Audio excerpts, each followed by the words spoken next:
It is the 8th of May 2019. Good morning to you all. My name is Point Blank Vumbi, and this is the PBE Daily Podcast, the early morning and late evenings podcast. Every morning I said I'm going to give myself the chance to make 20 minutes out of it and just take a few seconds of that and just put something out for you guys to listen to. And in the evening I'll do the same. So here goes nothing. Now, for the first time ever, I woke up bright and early. First time ever this week, dare I say. And it's damp out there, man. Yesterday evening involved some rain, so that was good to walk into, I guess. And then this morning also I found a few like some drops of drizzle here and there. So hey, I'm not gonna complain about the greenery because January was rather dry. That's gonna fix itself. And also my rising today, there was a list of sketches I wanted to put out and send out to some of the clients that I have. I'm really pumped to do that because I have at least 1 hour and a half before I have to take my walk to the office. So before I take my walk to the office, I don't have to do it, but it's a choice I made. No one's paying for gym time. I'd rather just walk it out. And I'm not walking out, I'm walking into it. It's rabbit holes, dare I say. Now, this morning, the one thing that I wanted to talk about involves something I saw amongst the last posts I was running through on Facebook before I actually went to bed, and it was watching Donald Trump give the Medal of Freedom to, as they keep on putting it on every post that is up there, old and long-time friend Tiger Woods. Now, for those who live under a rock like I do, but the rock is further down towards the crater, Tiger Woods a couple of weeks back won the Masters as far as golf fans go. He wore that green blazer one more time. Now, Tiger winning that with all the physical damages that he's gone through because of how his swing used to be, it affected his back, his ankle, he was on pain medication, he needed countless amounts of surgery, had to train like a Marine to be able to play again, and all this stuff is accumulated by hearing different people who are actually fans of the guy talk about him. And I know to most people who actually really criticized and said that his game time was over, it took them seeing this guy rise again. I mean, his win is a testament to those who believe that there's a limit or there's a timestamp on how long you can play the game. I apologize for that. For how long we can play the game. Now, another person who I have to put in that category has to be, I don't know how recent this is or how old this is because I haven't been watching this particular form of entertainment in a while. I watched Ric Flair finally step back from pro wrestling, and he's a guy who's been. I'm a kid of the 80s, so I've seen this guy come time and time again to just do what he wants to do, and the lifestyles of such people is not really the friendliest because I've been on the road. I mean, the first tour I ever went on was the tour for Giuliani's Come See CC, and thank God for Giuliani because he helped me get back into rap, and thank God for Manjaro because Manjaro is the guy who actually pulled me out of my rabbit hole and it helped me become a rapper one more time. And eventually one of these fine days I'm going to sit down here, I'm just going to come up with a couple of freestyle rounds for you to listen to, but until that day, just bear with my words, because I've been wasting words for a while. It's a direct quote from one of my best friends. Big up to Big Mike for that. Now, the reason I bring up this thing is not even about Tiger. It's really about Trump. And no, this is not political. This leads back to something else that I realized. The yin and the yang of the universe is never really given enough props because we live in a time where I still feel you guys are very impressionable. This could be the impressionist period of the current age. And when I say the impressionist period, I mean this: people are very much empathic and very much in their feelings, and it's all product of the children born of the middle class. The middle class, well, the way I understand it is this: the class that comes before them is a class that really has to overachieve, and I think our parents are all overachievers. And I will throw this out there and put a pin on it because I'm going to come back to it. I firmly believe every person whose parents are in their 60s and 70s right now, you need to realize that there was no manual for them to be them. These guys came literally straight from the bush into a classroom, into a synagogue, into a priesthood, into a temple, and they found out faith, and they found out education, and they found out professional lives in one foul swoop. They are the first products of an independent nation. So no, they don't have all the answers, and no, they're not going to be completely understanding to how craft is going to make money for you, or how you're going to fit into that world. Them being the first means you are the first of your generation. And the first thing that I've noticed about it is like it comes so close to how the 70s in America was.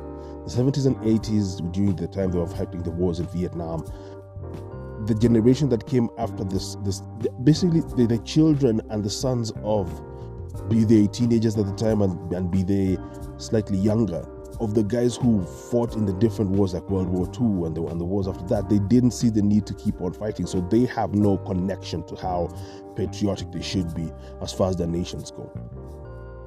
That's a rabbit hole I'll get into later. To come back to the reason I was talking about Donald Trump is this: the yin and the yang. Evil serves a purpose. The way it got to the level of how they taint or paint the image of a particular political candidate in the United States as an evil man, it literally works to his advantage. Because the more you bastardize a person, the more you make him look like he is the most vile creature ever created, the more power you fuel into him. Earlier this week, I talked about a person who's trying to be silenced, or they're trying to gag him because of how his pronouncements probably are evil. The damage control being done by online platforms to try seize the day by stopping a person from being evil, they only end up making that person even stronger. The different forms of entertainment that I truly enjoy. I'm a guy born from the TV culture of comic books and even the radio culture of comic books. So most of the stuff I really learn from are like YouTube podcasts like Comic Tropes, and another one is called Comics Explained, and these are the guys who I really listen to. Kevin Smith from time to time, but I don't really go too much into Kevin Smith because that's more after you've put up a product. You'd like to hear how he would review a product thereafter. But when you look at the other two accounts I've talked about, those guys talk about it from the sense of what are the inner workings as a fan, from the fan perspective, not from the creator's perspective. Moving on, the idea of the yang, the evil side. To look at the evil side of a person and decide that the only thing you're going to do is attack them, you become evil. Stooping down to the level of a person's evil makes you become the worst part of yourself. And when I saw that video clip of Donald Trump giving the Medal of Freedom, I was like, okay, as much as people don't like this guy, you gotta give him this one. This particular one, you gotta give it to him. Yes, he's using it to his political advantage. It looked like he actually could speak to the appeal of the black people, but this one's his. We have to accept he did this right. No one is more deserving of a Medal of Freedom than a guy who was completely thrown to the dogs and still made it out with the dog's head snapped off. That I have to give props to him. And the reason why the evil side has to be given props is because sometimes from evil you learn a lot. Take, for example, the current guru of bad guys, Thanos. This guy had one singular drive, and his singular drive never changed for almost 10 movies. I recently watched the Endgame movie, and I'm gonna probably just hint at it whenever I get the chance to. For those who haven't, go find it, go watch it, then you'll understand where I'm coming from. Singular drive of a person is what makes this thing so dope. But because his singular drive involves the deaths of millions and millions, it makes him a villain. That villainy becomes something you look at and you say, okay, I don't agree with the methods you want to take, but I do like how driven you are. It sucks to admit, but for the last couple of years, the bad guy has made more sense than the good guy. For me, the first time I heard it was, and no, this is not a reflection of my faith, when I watched the movie The Devil's Advocate, and I heard Al Pacino say the words, "No one can deny the 21st century was entirely mine." And when he said it, I'm like, okay, let's look at how we've portrayed the devil. And to what extent the devil exists. And then sometimes I look back and I say, okay, maybe the devil doesn't really make you a sinner, he just suggests sins. And once you abide, he goes, hey, but my hands are clean. You did it. I just made clues of it. We'll touch that rabbit hole another day. Villainy serves a purpose in how it sometimes inspired good to be even better than it could be. So for whatever's happening in the political scenes as far as countries like America are concerned, really think on what direction you want to take as far as what your next steps are going to be. Because from what I'm seeing outside here, you're going to have another 4 years if you keep going the way you're going. That's my opinion. I'm not an American voter. I don't even have a take or a stake in that race. But bad guys. Some bad guys inspire guys to be the best things that could be, because one of my favorite rappers right now, his name is Doom. MF Doom, to be specific. MF Doom makes such amazing music and used the persona of Doom as far as the Fantastic Four franchise goes. I hope Dr. Doom gets a movie of his own. Consider that, Marvel. I know you guys are planning your next phase of movies, and good exit for the guys who made it out. You did good for the last couple of years. For everybody else who's still stuck in this, consider how you write your stories, consider how you tell your stories. Villainy serves a purpose if it's written properly.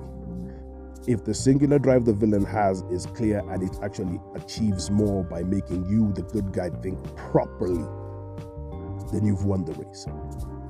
That's my take for this morning. I know it's a short one, but hey, I'll be back in the evening with some more information once I get my audiobook going on, so some sketches to be done. I'm going to jump onto that. Thank you so much to Anchor for putting me on more platforms. Everybody who's asking where you can find me, I am going to be everywhere, step by step. Just keep me on social media, Point Blank Ivumbi. PBE Daily is here to stay. Enjoy yourselves this morning. And of course, in the words of Eddie Griffin, think it ain't illegal yet, but they're working on it. God bless y'all. Let's have some fun today. Be productive as much as you can.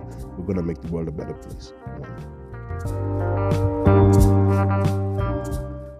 The podcast you just heard was made using Anchor. Ever thought about making your own podcast? Anchor makes it really easy for anyone to get started.